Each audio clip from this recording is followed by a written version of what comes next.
Cette vidéo présente la résolution d'un exercice en génétique humaine, en exploitant un arbre généalogique. L'arbre généalogique proposé présente la transmission d'une maladie, chez une famille.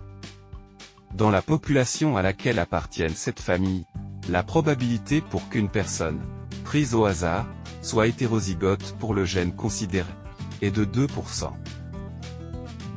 Dans cette première question, on demande à déterminer si la maladie est récessive ou dominante, et celle est autosomale ou gonosomale. Puisque les individus malades, 3,3 et 3,4, sont issus de parents sains, la maladie est récessive, liée à l'expression d'un allèle récessif, masqué chez les parents. Puisque la fille 3,3 est malade, l'allèle morbide n'est pas transmis par le gonosome Y. Et vu que le père 2,2 de cette même fille est sain, l'allèle en question n'est pas transmis par le gonosome X. Étant donné que cette maladie n'est pas transmise par les gonosomes X et Y, elle n'est pas liée au sexe. Elle se transmet selon le mode autosomal. L'allèle responsable de son apparition est porté par un chromosome autosome. Vu que la maladie est récessive et autosomale, le génotype de chacun des malades, 3,3 et 3,4, est obligatoirement homozygote, petit m, la lettre petit m est l'allèle morbide récessif. Chacun de ces enfants malades a reçu un allèle petit m de son père, et l'autre allèle petit n de sa mère. Et puisque les deux parents sont des porteurs sains, ils sont obligatoirement de génotype hétérozygote, grand S, petit m. La lettre grand S est l'allèle sain dominant. Dans cette troisième question, on demande la probabilité pour qu'un couple sain, pris au hasard dans la population, puisse avoir un enfant malade. Ce couple ne peut avoir un enfant malade que si deux conditions se réalisent. Première condition. Les deux parents de ce couple doivent être porteurs de génotype hétérozygote, grand S, petit m. La probabilité de cette condition est de 2% fois 2%, égale à 0,04%. Deuxième condition. Transmission de l'allèle récessif, par chacun des parents. Cette transmission se fait par la rencontre de deux gamètes, porteurs de l'allèle récessif petit m. La probabilité de cette rencontre est de 1/4, ou 25%.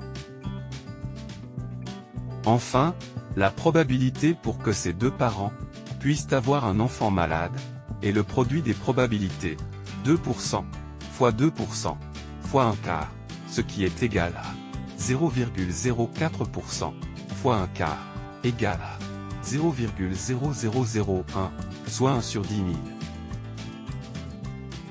La troisième question nous demande de chercher la probabilité pour que le couple 3,1, 3,2 puisse avoir un enfant atteint. Ce couple sain peut avoir un enfant malade si deux conditions se réalisent. La première, parents tous deux, hétérozygotes. La deuxième, transmission de deux allèles récessifs, par la rencontre de deux gamètes, porteurs de l'allèle M. Probabilité de la première condition. C'est la probabilité pour que la mère 3,1 soit hétérozygote, fois la probabilité pour que le père 3,2 soit lui aussi hétérozygote. Vu que la mère 3,1 est un membre de la population, la probabilité pour qu'elle soit hétérozygote est de 2%. Le père 3,2, non malade, est issu de deux parents porteurs. La probabilité pour qu'il soit lui aussi hétérozygote est déterminée à partir de l'échiquier de rencontre des gamètes de ses parents. Sachant qu'il est sain, il ne doit pas porter le génotype homozygote, petit m, qu'on doit éliminer. Il reste alors 2 chances sur 3 pour qu'il soit sain et hétérozygote, grand S, petit m, c'est-à-dire une probabilité le 2/3.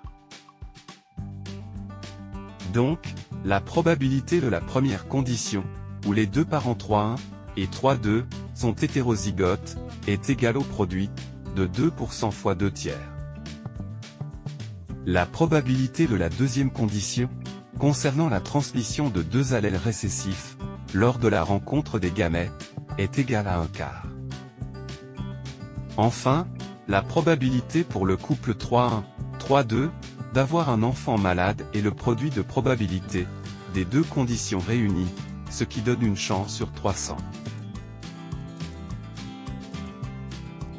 Ils ont donc une chance sur 300 d'avoir un enfant atteint de cette maladie autosomique récessive.